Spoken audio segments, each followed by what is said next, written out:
Hello again, everyone. Welcome to the Adult Sunday School lesson for December the 29th, 2024, the last Sunday this year. It's a lesson from the book of 1 Samuel in the Old Testament and the Gospel of Luke in the New Testament, entitled In Wisdom and Stature. We're talking about two people here, Samuel and Jesus.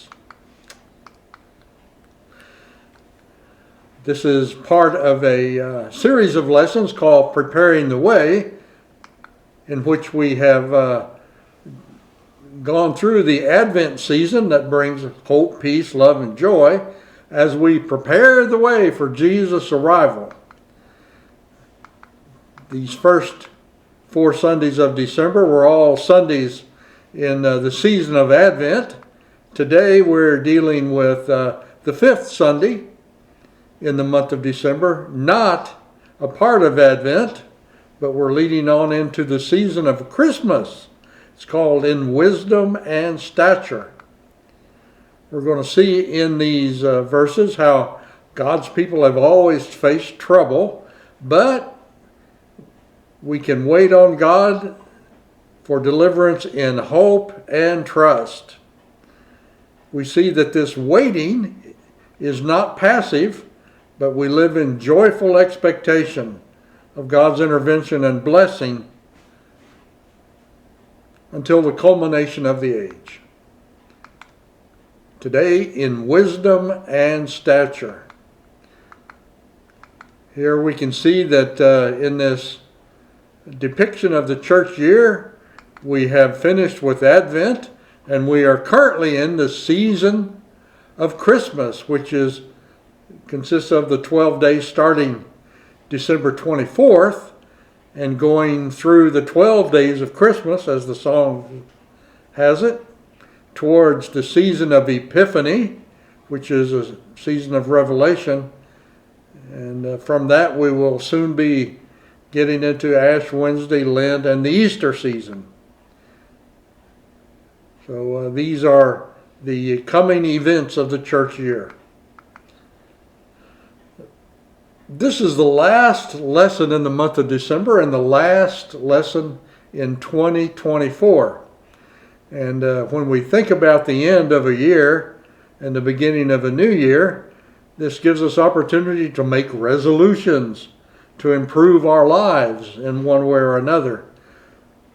Some worthwhile resolutions that I've included in my life or seen in others are the decision to declutter our lives.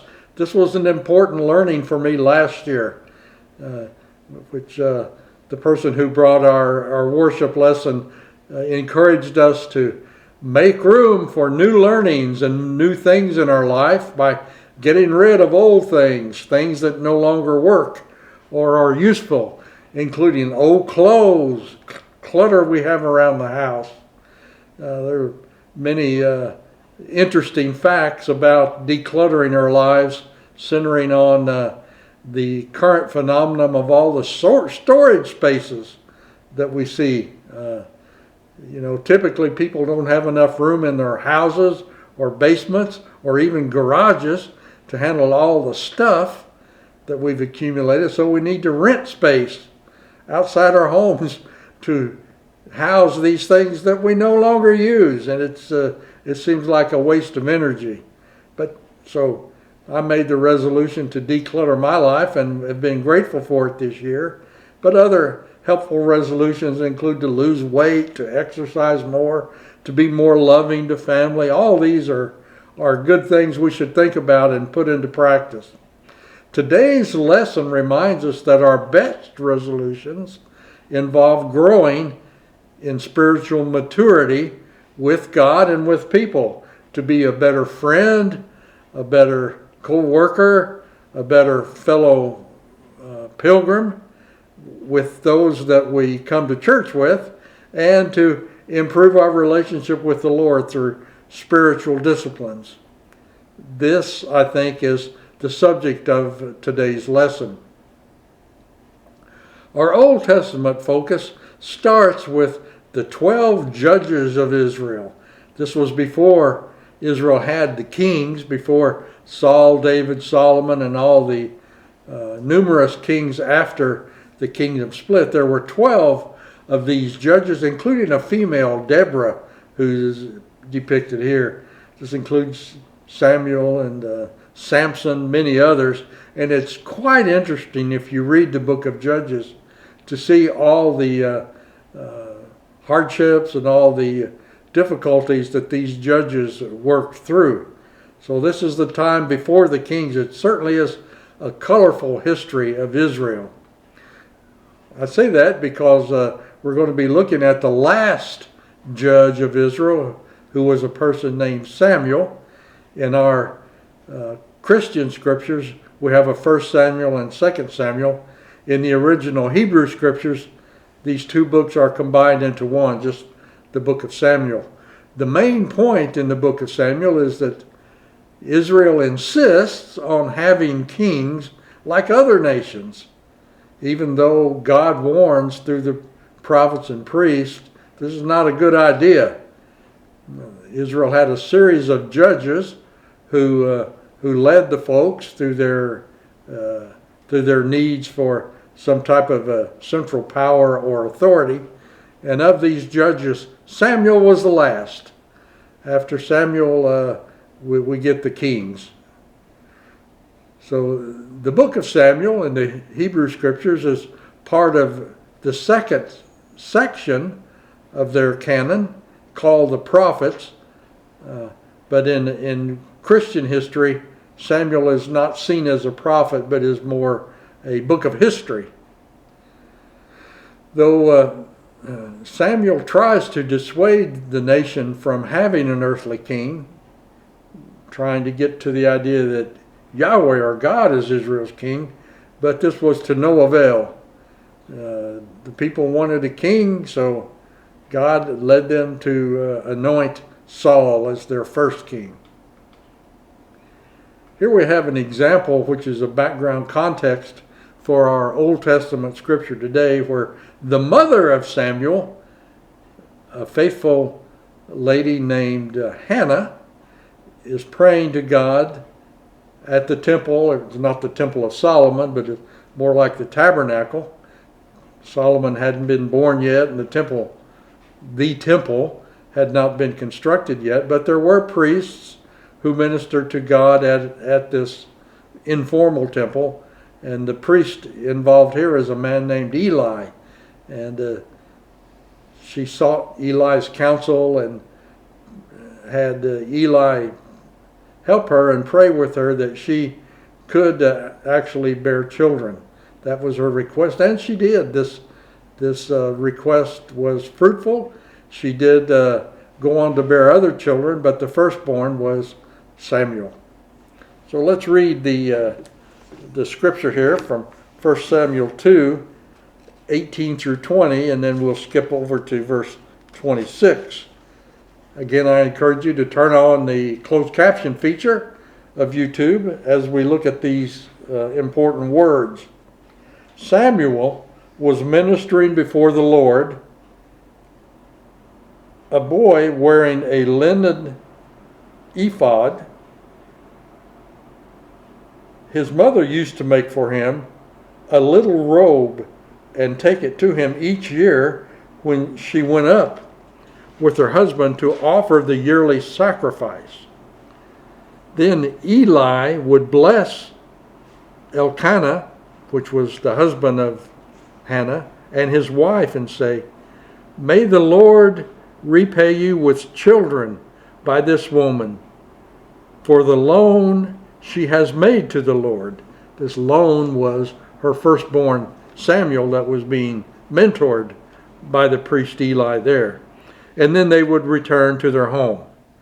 Now the boy Samuel continued to grow both in stature and in favor with the Lord and with the people. That last verse is the key verse. So you get the idea. Hannah had prayed for a son. She received a son, and when the son was born, she gave this son, Samuel, back to the Lord there at the temple, where he was mentored by the priest Eli. Hannah was barren, so she prayed to God for a son.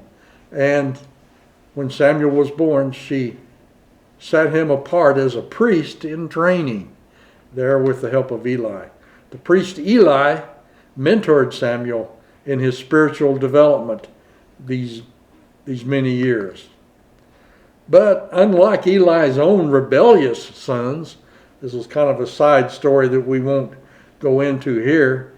Eli's own sons were rebellious and unworthy to follow in his father's footsteps as servants of the Lord.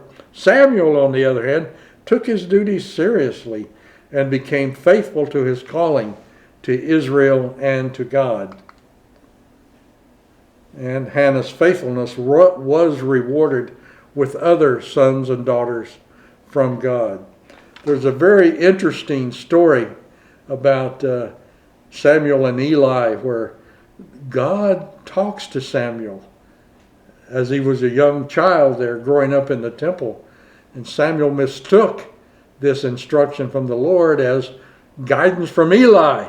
There's a very interesting, even humorous episode of Samuel seeking out Eli, and Eli saying, I'm not talking to you, it's not me, this is what you're hearing must be from God. And Samuel then recognizes the word he is receiving from the Lord.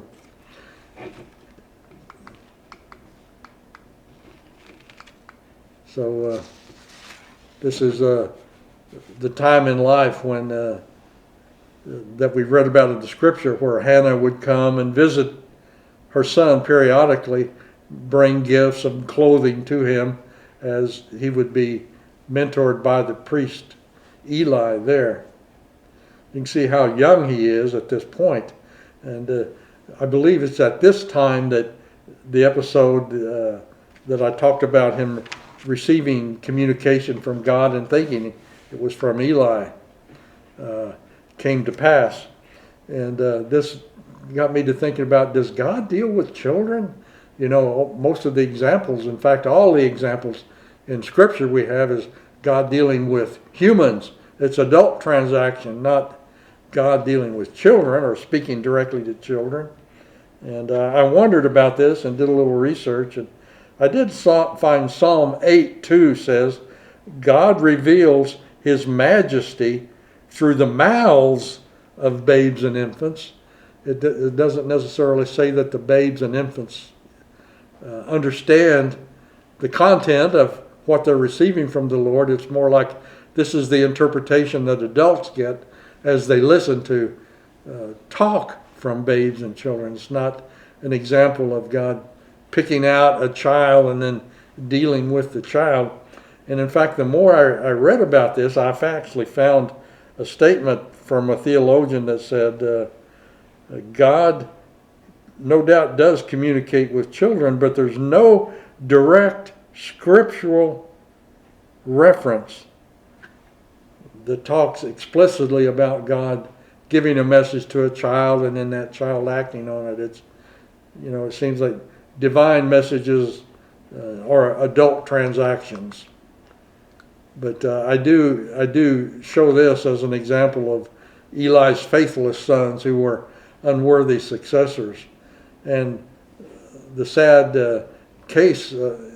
sad situation here is Samuel's own sons turned out to be as faithless as Eli's sons. So just because God deals positively and fruitfully with one person doesn't mean that it necessarily translates down to their children. You know, we can't rely on the faith of our parents to stand us in good stead with the Lord. It's an authentic one-on-one translation with, or transaction, I should say, relationship with God. We can't get our blessing indirectly from someone else. So that is the first example, Samuel growing in favor and stature with the Lord and with people.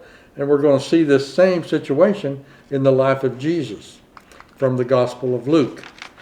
And we remind ourselves about Luke, that Luke is the only two-part gospel. the same person wrote the Gospel of Luke and the Acts of the Apostles.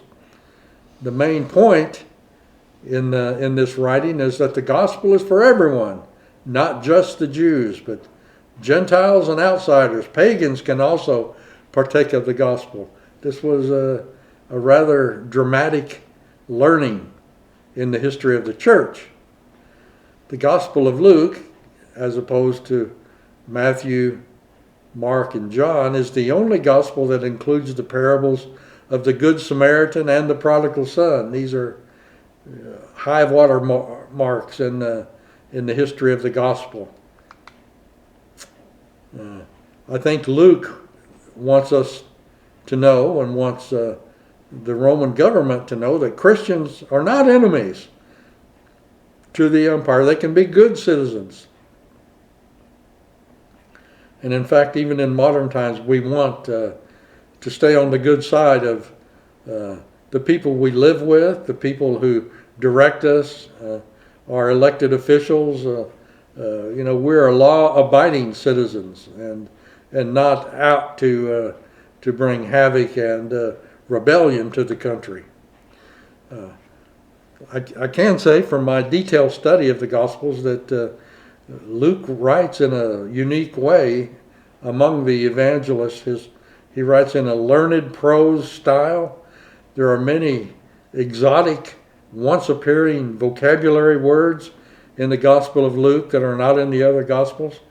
And I will say that his writing is grammatically correct. And sometimes the Gospel of Mark, we find what seems to be grammatical errors or confusions of syntax. If we don't understand the Gospel of Luke, it's not because the writing is ambiguous. It's because the words that are being used can be interpreted in various ways. And so that's one of the strengths of the Gospel of Luke. It's beautiful writing that is accurate on many levels. I love to indicate that the winged symbols for the evangelists, a lion, a man, an eagle, for the other Gospels, but for Luke, it's a sacrificial animal, a lamb or an ox, something of that sort. So let's read this first part of our scripture from Luke, chapter 2, verses 41 through 47 say, "Now every year his parents," we're talking about Jesus, "went to Jerusalem for the festival of the Passover. And when he was 12 years old, they went up as usual for the festival. When the festival was ended and they started to return, the boy Jesus stayed behind in Jerusalem. But his parents were unaware of this. Assuming that he was in the group of travelers, they went a day's journey. Then they started to look for him among their relatives and friends.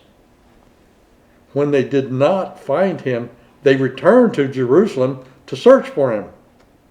After 3 days, they found him in the temple, sitting among the teachers, listening to them and asking them questions. And all who heard him were amazed at his understanding and his answers." So Luke indicates that Jesus was nurtured in an observant Jewish family lifestyle that included an annual pilgrimage to Jerusalem for the Passover.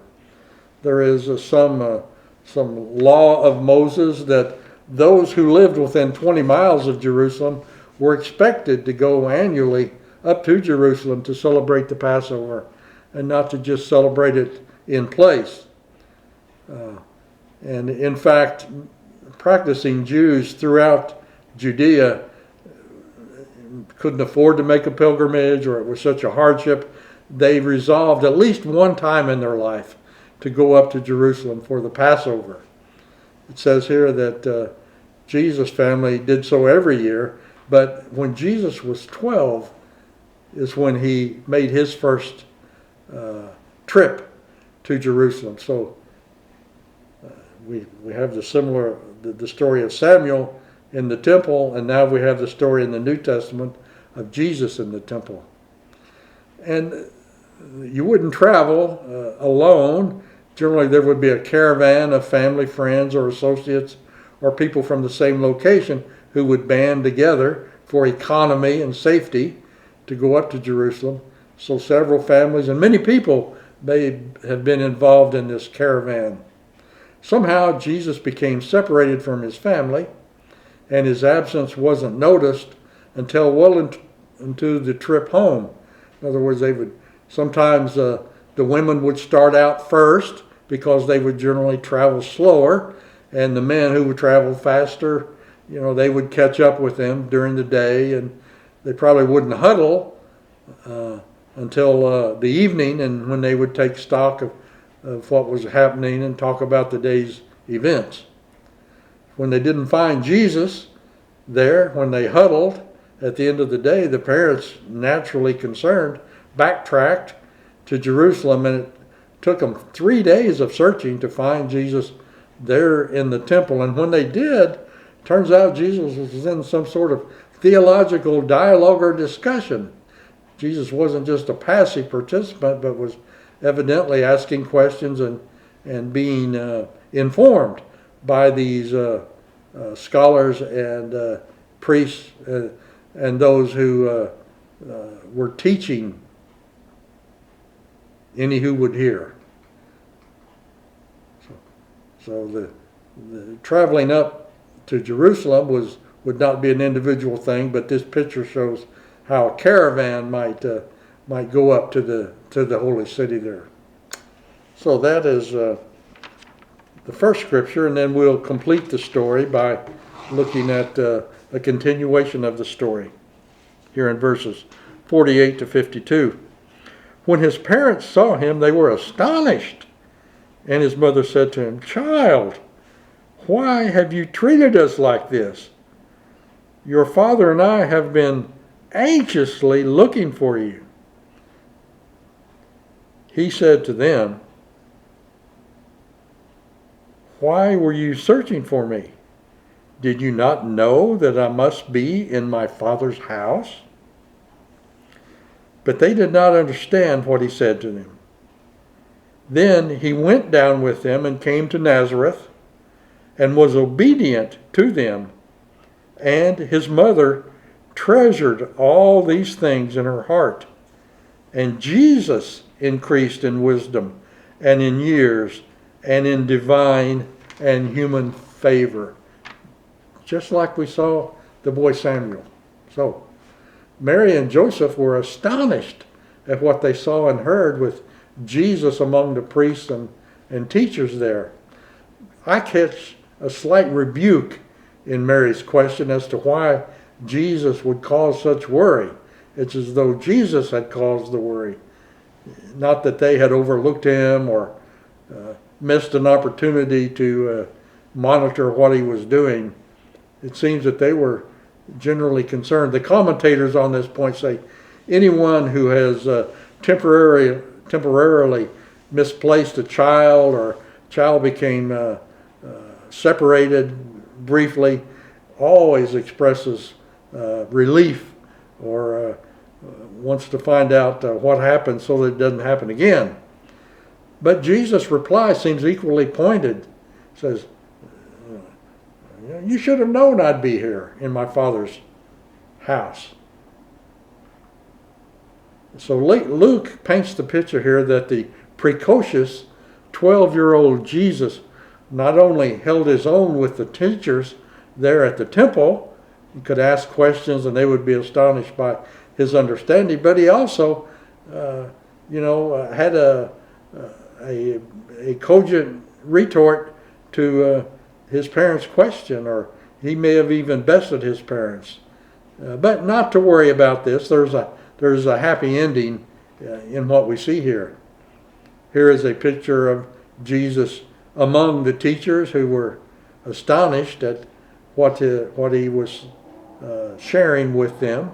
Evidently, Jesus partook of daily instruction from his family in Nazareth, and that stood him in good stead with the religious professionals.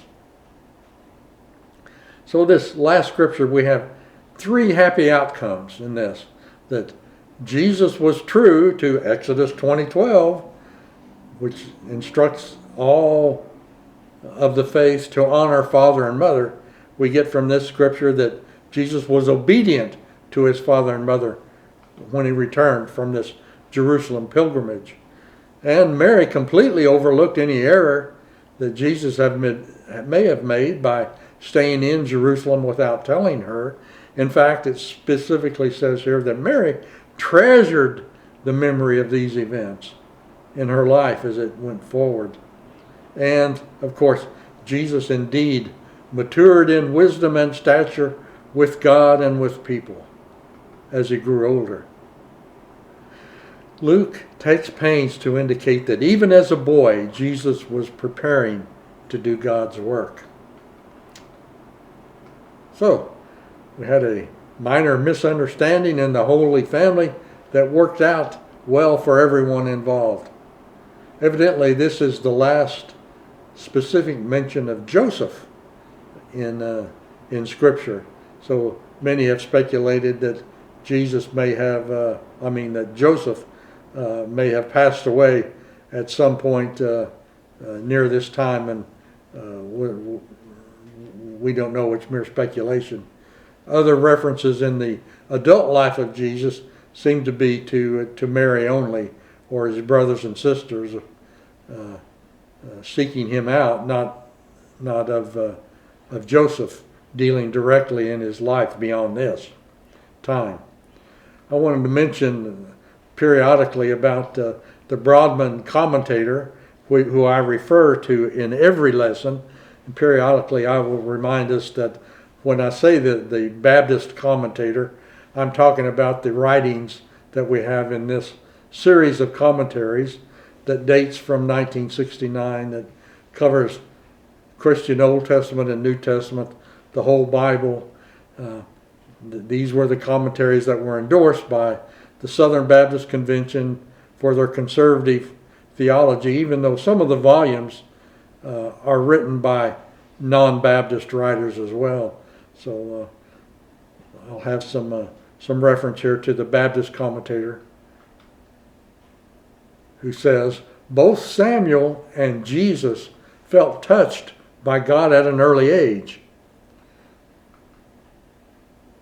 And this is my thought here, that these may be the only examples in Scripture of God dealing directly with children. Typically, we know that God will speak to children or has some influence on children, but this is the only example that came to my amateur mind as a non-professional theologian of God dealing seriously and in an adult way with a child or someone not an adult. The commentator here specifically says that what we read in Luke 2:52 is an exact echo of our Old Testament scripture from 1 Samuel 2:26, showing the development of Jesus and Samuel in a physical way and in a moral way. It says here that Jesus found favor among God and people, and this word translated favor is actually in the Greek text the word for grace, and that describes what makes a person attractive. We find favor or find grace. The commentator says it can also describe the goodwill directed towards that person by others. So we see here that Jesus found favor not only with the Lord, but also among his family and other people. When I mentioned the Bishop Barclay and his writings, his commentary, this is a picture of the writings, or one edition of Bishop Barclay's writings, which is only the New Testament commentary. He does not have an Old Testament commentary, but he was a member of the Church of Scotland, graduate, and was on faculty at University of Glasgow. Dates from 1953, although there are been many updates through the years. He describes himself as a liberal evangelical, and he goes word by word through all the New Testament in a daily devotional format. So it's very popular if you have limited amount of time but want to get some commentary on a portion of Scripture. These are bite-sized units that are easily read in one devotional setting every day. So that's why they're so popular. In fact, this may be the most popular commentary on the Bible ever, because it's over 2 million copies have been printed. I find it a great resource. And so I quote Bishop Barclay whenever there is a New Testament scripture. Barclay says in his commentary, Mary tells Jesus, "Your father and I have been searching for you." But Jesus replies, "They should have known he would be in his Father's house." Notice here how Jesus takes the name Father from Joseph and gives it to God. So in this scripture, Barclay sees that this is Jesus coming aware that he is on a mission from God, and that his true spiritual father is God, and not just the person that he has seen as provider in his household. Here is where and when Jesus discovered his own unique relationship with God.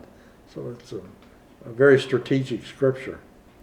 But this did not make Jesus proud and arrogant. It says he went home and was obedient to his parents, discharging his human duties with supreme fidelity. Great insight from Bishop Barclay on this scripture. What are our issues today? Well, not just the heroes of faith like Samuel or Jesus are called to serve God. Every believer, including us, each of us, must seek to grow in stature and favor with God and with other people. Like Eli, we can be instrumental in helping others grow in the ways of God. The objective is good repute with both God and people, not just one or the other. So this calls for an active participation in our own faith formation and growth. We shouldn't be satisfied to sit around and not be on the upward path of learning or service. So thank you for joining me today. Again, don't take me too seriously, but do take the scripture seriously. I urge you to study for all it's worth. My views reflect an amateur layperson's understanding of these scriptures and these episodes. So you need to seek out the counsel of others and add your own insight into the discussion. Please remember the prayer concerns of our church, and I will see you next week as we begin a new month and a new calendar year. I thank Darrell Elster profoundly for all the work that he devotes to setting up these sessions, producing, directing, troubleshooting them, and making them available to all who want them on YouTube. Thank you, Darrell. Until next week, I will say